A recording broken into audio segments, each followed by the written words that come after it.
Puji Tuhan, Shalom Ibu Bapak semuanya. Bagaimana kabarnya hari ini? Wow, luar biasa ya, puji Tuhan. Saya percaya Ibu Bapak tetap semangat dalam mengikut Tuhan sekalipun mungkin sedang menghadapi badai. Firman Tuhan katakan orang-orang yang semangat adalah orang-orang yang cakap untuk menanggung segala penderitaannya. Baik Ibu Bapak, firman Tuhan bagi kita di minggu ini adalah tentang kesetiaan Tuhan di tengah badai ya. Kesetiaan Tuhan di tengah badai. Jadi Ibu Bapak kalau berbicara tentang badai, saya percaya Ibu Bapak pernah yang mengalami yang namanya badai ya. Atau mungkin sedang mengalami badai saat-saat hari ini gitu ya. Tetapi yang namanya badai itu adalah sesuatu yang sepertinya tidak kita inginkan. Sesuatu yang kalau bisa itu dihindari aja gitu ya. Karena apalagi kalau misalkan badai itu akan membuat kita menjadi ketakutan. Badai yang secara harafiah aja kita berusaha untuk menghindari. Nah, terkadang kita punya pengertian, punya pemahaman gini, badai itu identik dengan penderitaan, dengan adanya tekanan, mungkin adanya kehilangan demi kehilangan. Itu menjadi sesuatu yang berusaha kita untuk kita tidak mau menerima di dalam kehidupan kita. Karena mungkin itu akan membawa dampak dalam kehidupan kita. Sesuatu yang kita hindari. Ada sebuah perjalanan gitu ya Ibu Bapak ketika saya pergi berlibur gitu ya ke pantai gitu ya. Nah ketika berlibur ke pantai satu sore hari gitu ketika kami itu mau berjalan-jalan mengitari pantai. Kemudian ada seorang nelayan menawarkan ayo kita lihat lokasi sekitar pantai Pangandaran tersebut gitu ya. Terus bapak nelayan bilang tenang Neng gitu ya. Moa ayah tsunami. Nah akhirnya kami itu berangkat gitu ya. Berangkat mengitari pantai tersebut. Tetapi Ibu Bapak ketika kami mengitari itu hari itu sekitar pukul 4 sore gitu ya.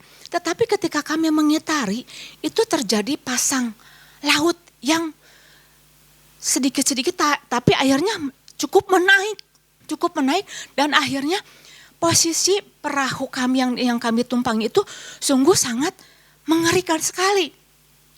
Perahu ada di bawah dan gelombang itu ada di atas kami. Kami sangat ketakutan pada waktu itu.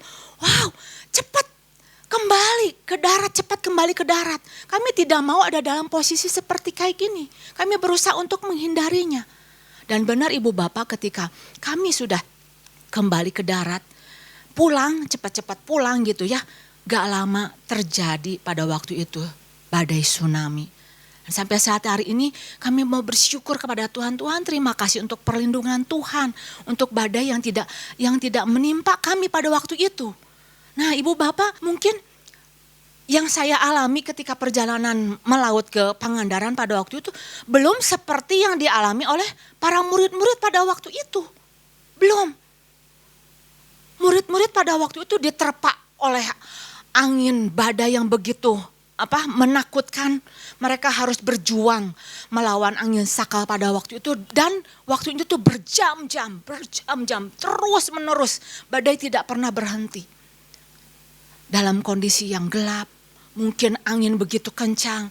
Tuhan di mana? Apakah Tuhan melihat enggak kondisi kami? Sementara di perahu tidak ada Tuhan pada waktu itu. Tuhan melihat apa enggak kondisi kami seperti kayak begini? Di dalam kondisi seperti kayak begini, badai begitu dahsyat, begitu besar. Terkadang mungkin kita bertanya, Tuhan tuh ada apa enggak? Tuhan tuh melihat apa enggak? Harusnya kalau Tuhan ada, badai enggak terjadi dong. Kalau Tuhan sayang, kenapa badai harus terjadi? Nah Ibu Bapak, kemarin sudah disampaikan oleh Pak Petrus juga ya, itu badai itu bisa terjadi itu mungkin karena ada faktor dari orang lain, atau mungkin karena dari diri sendiri, atau faktor dari Tuhan. Tetapi yang harus kita percaya, yang harus kita ketahui, badai itu tidak akan pernah lewat di dalam kehidupan kita. Kita akan selalu mengalami yang namanya badai. Dan yang namanya badai yang diperhadapkan kepada kita itu selalu akan membawa pada kita pada sebuah perubahan yang akan menjadi pribadi yang lebih baik lagi. Bukan untuk menghancurkan kita. Sekalipun mungkin badai itu karena orang lain. Mungkin sekalipun karena itu karena diri kita. Kita akan dibuat semakin karena ada badai itu kita akan buat menjadi waspada. Oh, jadi pribadi yang hati-hati. Lebih peka lagi. Nah, tapi satu hal yang terpenting yang harus kita sadari ibu bapak ya gini. Bahwa kita harus belajar tentang kebenarannya bahwa kesetiaan Tuhan tidak berhenti karena adanya badai. Kesetiaan Tuhan tidak berhenti karena adanya badai. Namun di saat itu kesetiaan Tuhan dinyatakan lebih dalam lagi. Makanya firman Tuhan mengatakan di dalam Markus 6 ayat yang ke-50 dikatakan apa? Ya ini ya. Tetapi segera ia berkata kepada mereka, tenanglah, aku ini jangan takut. Jadi artinya waktu lagi badai-badai menimpa kehidupan kita, Tuhan bilang tenang, ada aku, ada penyertaan Tuhan. Kamu kuatkan, teguhkan hatimu. Nah ketika saya pengen lihat gitu di dalam versi yang lain, tenanglah ini dalam bahasa yang lain itu dikatakan gini, jadilah berani. Beranilah.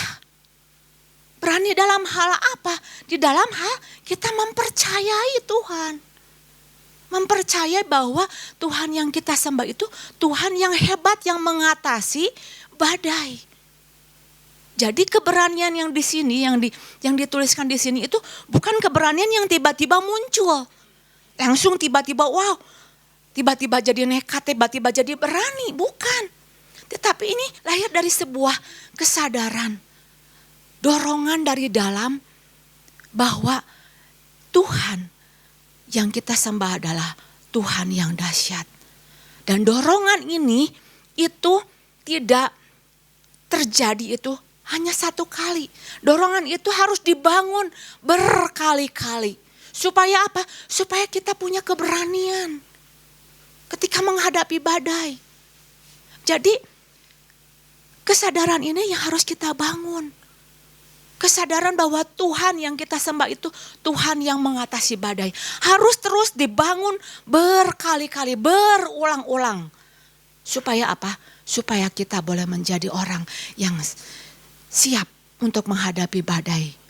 Nah sayangnya ibu bapak, sayangnya kesadaran ini masih terlalu sedikit yang disadari oleh orang-orang percaya. Masih terlalu sedikit. Tidak, bahkan mungkin hanya sekedar hanya tahu Tuhan tuh dahsyat, tahu Tuhan itu melakukan mujizat. Kenapa bisa kurangnya kesadaran bahwa Tuhan itu dahsyat? Karena satu hal ibu bapak, karena kurangnya perjalanan pengalaman dengan Tuhan. Kurangnya perjalanan pengalaman dengan Tuhan akan membuat orang percaya itu menjadi apa? Menjadi orang yang lemah, menjadi orang yang tidak berani ketika menghadapi badai. Nah ini yang akan menjadi poin saya ibu bapak. Kemarin sudah disampaikan beberapa poin yang memperlengkapi kita ketika kita harus menghadapi situasi badai yang harus dihadapi. Kemarin sudah diperlengkapi. Dan pagi hari ini saya mau menambahkan poin dari sisi yang lainnya. Yaitu Tuhan mau umatnya masuk lebih dalam lagi dalam sebuah pengalaman ya tentang pribadi Tuhan yang melampaui badai. Diambil dari Markus 6 ayat 49 sampai 50 ya. Ini tentang bagaimana murid-murid Tuhan pada waktu itu mereka ditimpa badai. Dan ketika mereka melihat dia berjalan di atas air, mereka mengira bahwa ia adalah hantu. Lalu mereka berteriak-teriak, ayat yang ke-50. Sebab mereka semua melihat dia dan mereka pun sangat terkejut. Tetapi segera ia berkata kepada mereka, tenanglah, aku ini, jangan takut. Nah ibu bapak, di dalam kita berjalan mengiring Tuhan, mengikut Tuhan itu enggak sekedar yakin. Tidak sekedar cukup dengan yakin, oh iya, saya sudah di dalam Tuhan, saya sudah ikut Tuhan, saya percaya Tuhan itu hidup. Saya percaya Tuhan itu ada. Tidak cukup sampai di situ saja. Bahkan tidak boleh cukup sampai Tuhan itu, sampai kita menyadari, oh Tuhan itu memang ada. Saya beriman, saya percaya Tuhan itu ada. Tidak cukup sampai di situ. Kenapa kita tidak cukup, tidak boleh merasa cukup sampai di situ, Ibu Bapak? Karena apa? Karena mungkin badai bisa menghancurkan perahu. Tetapi ada badai yang harus kita perhatikan yang berbahaya. Yaitu badai bisa menghancurkan keyakinan orang-orang percaya. Bisa menghancurkan iman orang percaya. Badai bisa, kenapa kita tidak boleh cukup hanya sekedar yakin? Karena badai yang diperhadapkan bisa membuat orang percaya itu keluar dari rencana Tuhan. Itu sebabnya Tuhan membawa murid-murid pada sebuah perjalanan pengalaman dengan Tuhan. Perjalanan pengalaman yang spektakuler pada waktu itu. Ketika badai menerpa perahu mereka. Mereka harus berjuang melawan angin sakal. Mungkin pada waktu itu tubuh bereaksi. Angin begitu kencang, jantung berdegup begitu kencangnya gitu ya. Mereka harus berjuang melawan angin sakal pada waktu itu. Tuhan Yesus datang berjalan di atas air. Ini artinya Ibu Bapak menandakan apa? Tuhan Yesus menandakan bahwa, hei, apa yang kamu takuti? Itu aku mampu mengatasinya. Apa sih yang merupakan ancaman bagi kamu? Bagi Tuhan itu mungkin. Nah, ini sebuah perjalanan yang luar biasa. Manusia kok bisa berjalan di atas air? Wow, ini sebuah pengalaman yang sepertinya sangat luar biasa sekali. Tetapi sayangnya pada waktu itu murid-murid Tuhan dikatakan sekalipun Tuhan sudah berjalan di atas air pada waktu itu, murid-murid Tuhan apakah mengerti? Tidak mengerti. Ayat yang ke-52 dikatakan apa? Mereka belum juga mengerti dan hati mereka tetap degil. Sekalipun Tuhan sudah berjalan di atas air. Padahal Ibu Bapak sebelumnya mereka sudah mengalami peristiwa roti. 5 roti 2 ikan itu untuk memberi makan 5.000 orang. Itu sebuah peristiwa yang sangat luar biasa sekali. Dari kekurangan sampai berlimpah, itu saya tidak pernah tahu bagaimana caranya. Ini sebuah perjalanan pengalaman yang luar biasa sekali. Tetapi sekalipun mereka sudah mengalami peristiwa roti itu, sekalipun mereka sudah mengalami pengalaman Tuhan Yesus, melihat Tuhan Yesus berjalan di atas air, mereka tidak juga mengerti. Nah, di sini Ibu Bapak, kita sama-sama mau belajar. Hal ini menunjukkan Ibu Bapak satu hal penting ya, bahwa pengalaman kita di dalam mengikut Tuhan itu tidak cukup satu kali. Pengalaman sesuatu tentang Tuhan itu tidak cukup satu kali, tetapi harus berulang-ulang, bertambah-tambah lagi. Harus diulangi lagi, berulang lagi, sampai muridnya mengerti. Jadi artinya perjalanan pengalaman kita dengan Tuhan, mengalami kuasa Tuhan itu harus terus bertambah, harus terus berulang-ulang, bertambah-tambah lebih lagi. Tidak cukup di satu momen. Tetapi harus, Tuhan, saya pengen lebih lagi. Saya pengen mengalami kehebatan Tuhan itu lebih dahsyat lagi. Supaya apa? Supaya mata hati kita itu bukan tertuju pada masalahnya. Tetapi melihat, wow, Tuhan yang saya sembah, Tuhan yang hebat, Tuhan yang berkuasa.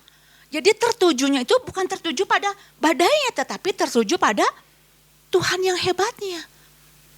Jadi tidak terfokus di satu momen.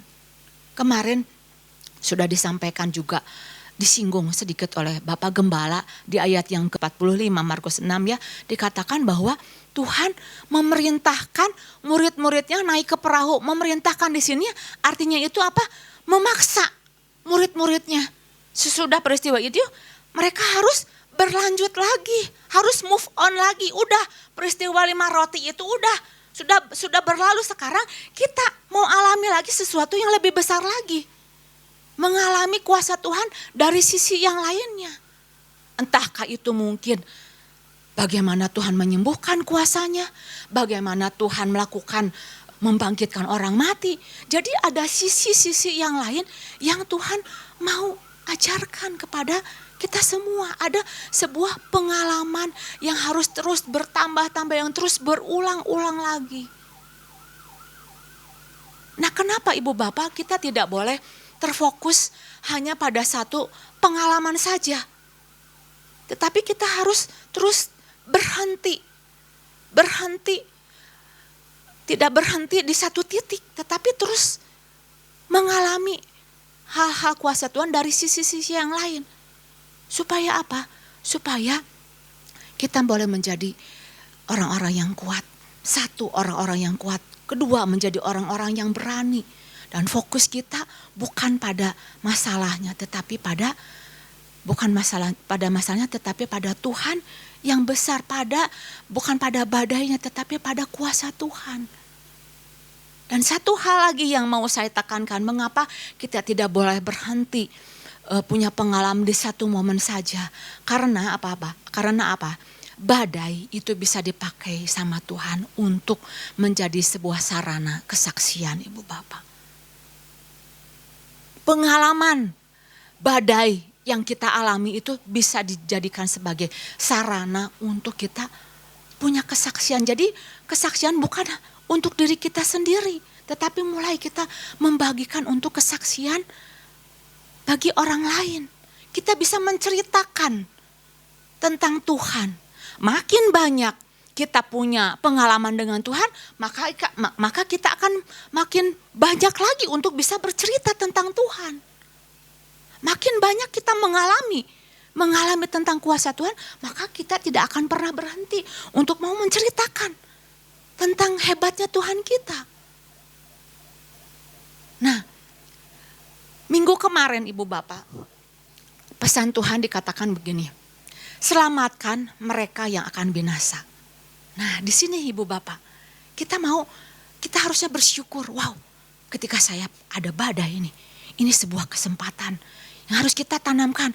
Ini kesempatan, kalau saya menang atas perkara ini, maka saya bisa menjadi sebuah kesaksian bagi banyak orang. Bagaimana Tuhan sudah bekerja di dalam kehidupan kita. Selamatkan mereka yang binasa itu bisa dengan cara kita menceritakan. Saya sangat terkagum Ibu Bapak ya, terkagum melihat salah seorang jemaat kita gitu yang setiap hari datang ke doa pagi. Dia itu naik sepeda Ibu Bapak, bisa menceritakan tentang Tuhan. Sampai dia katakan sama seorang bapak gini, percaya, Tuhan mah bakal datang loh, bakal menghakimi. Jadi kudu terima Tuhan Yesus sebagai juru selamat. Itu dengan cara apa? Dengan cara dia bercerita begitu saja, itu firman itu berkuasa, firman itu sudah kuat. Apalagi Ibu Bapak ditambah dengan kita menceritakan dengan kesaksian, ada pengalaman-pengalaman tentang kuasa Tuhan. Itu semakin kuat lagi Ibu Bapak. Nah, saya mau bagikan Ibu Bapak bagaimana seorang Rasul Paulus ya, dia bertumbuh di dalam pengalaman dengan Tuhan itu berkali-kali, berulang-ulang. Makanya dia menjadi seorang rasul yang begitu tangguh, yang begitu kuat. Perjalanan pertama kali dia bertobat Ibu Bapak. Dia mengalami perjumpaan dengan Tuhan.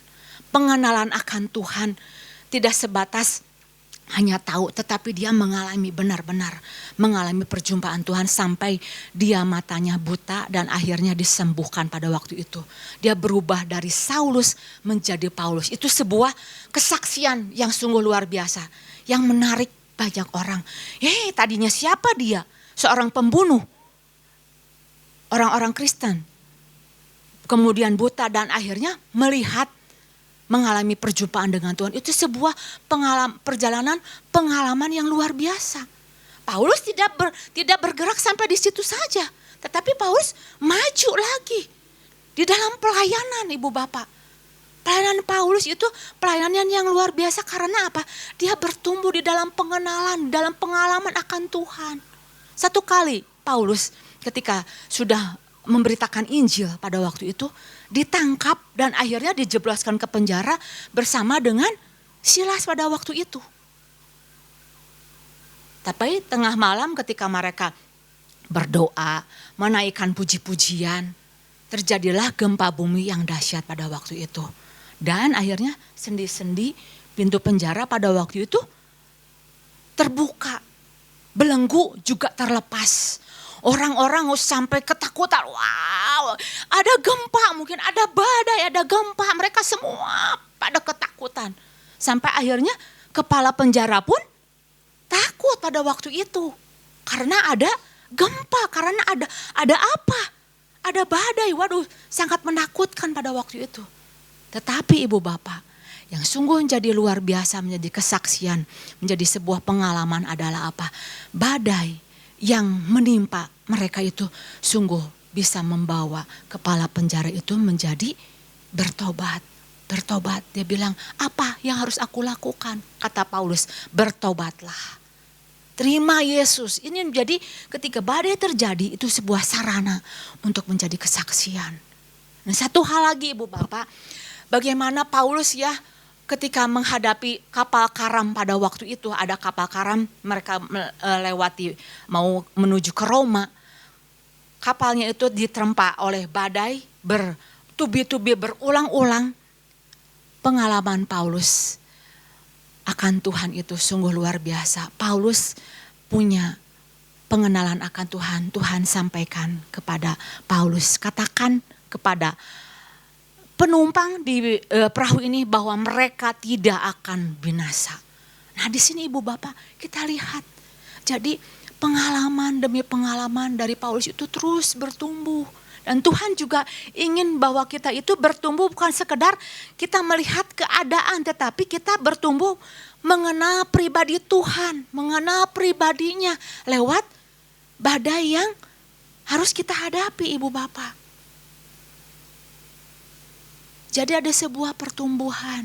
Kemarin kan ada sebuah pertanyaan ya, ada sebuah pertanyaan bagaimana supaya kita menjadi orang-orang yang punya deposito iman gitu ya, yang punya deposito iman. Nah ini Ibu Bapak, pengalaman kita ya pada waktu kita mengejar pengalaman bersama Tuhan, artinya itu kita seperti seorang yang sedang mengisi deposito iman kita.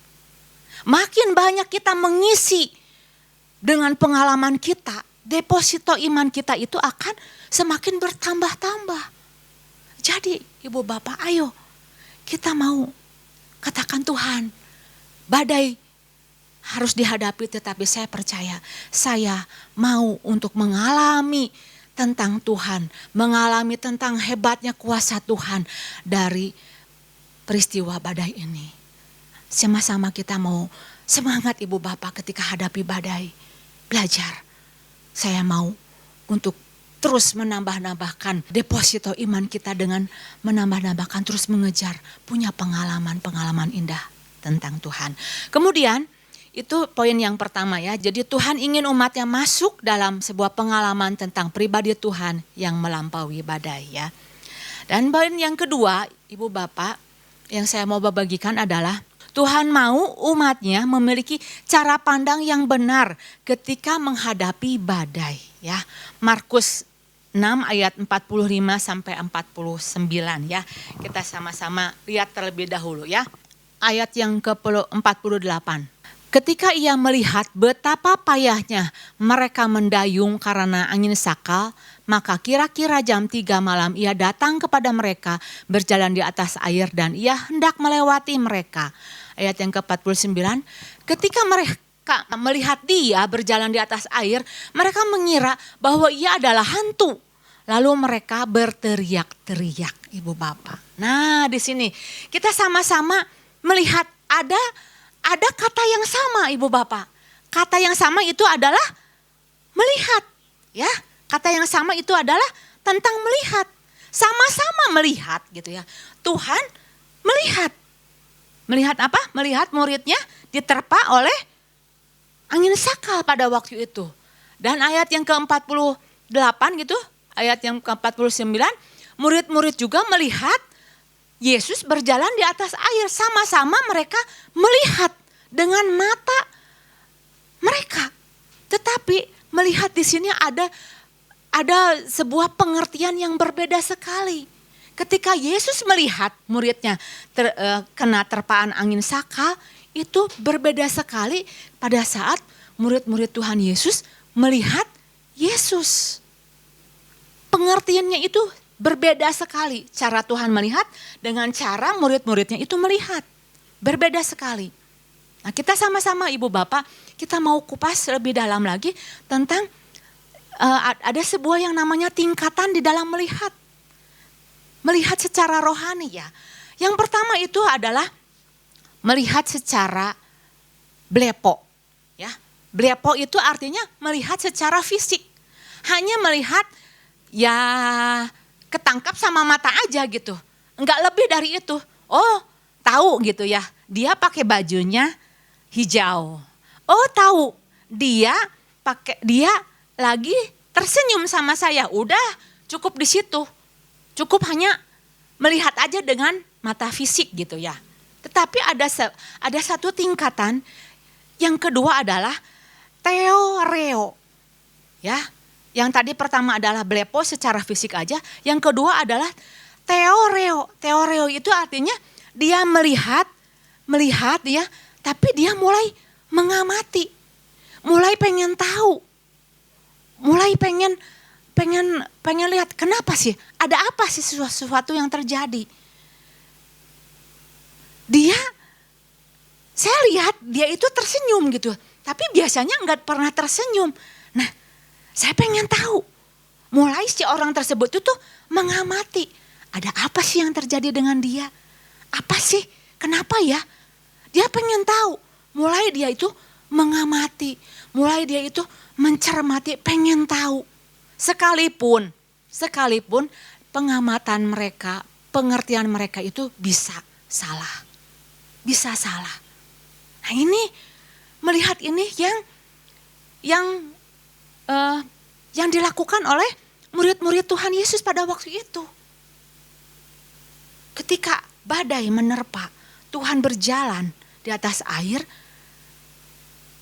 melihat mereka itu melihat teoreo. Jadi melihat tetapi mengamati tapi bisa salah. Oh iya, itu Tuhan tetapi mereka mengira mereka itu hantu.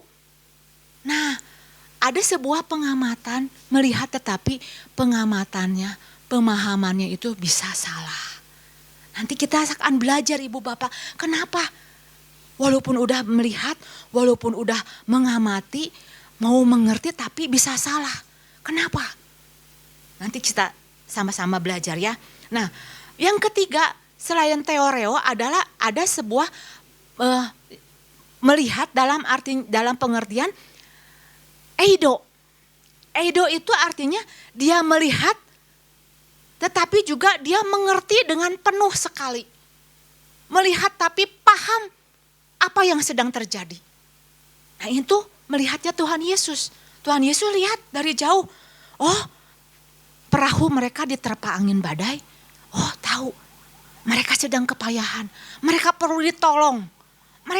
Jadi eido itu melihat, paham, sangat mengerti sekali situasi apa yang sedang terjadi. Makanya Tuhan Yesus bertindak pada waktu itu.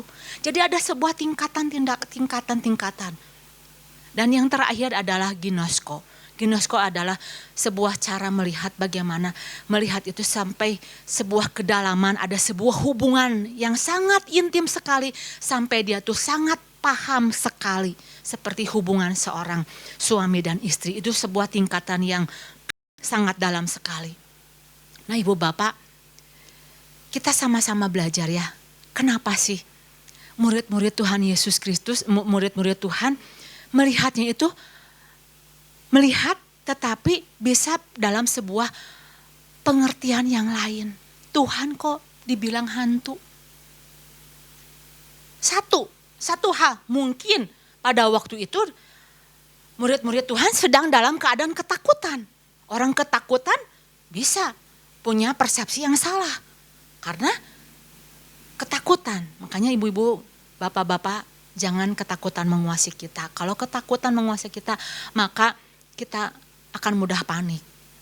Atau mungkin pada waktu itu murid-murid sedang dalam keadaan kecapean, kewalahan. Waduh, ini badai, sudah berusaha melewati angin saka itu, tapi sepertinya tidak ada hasil.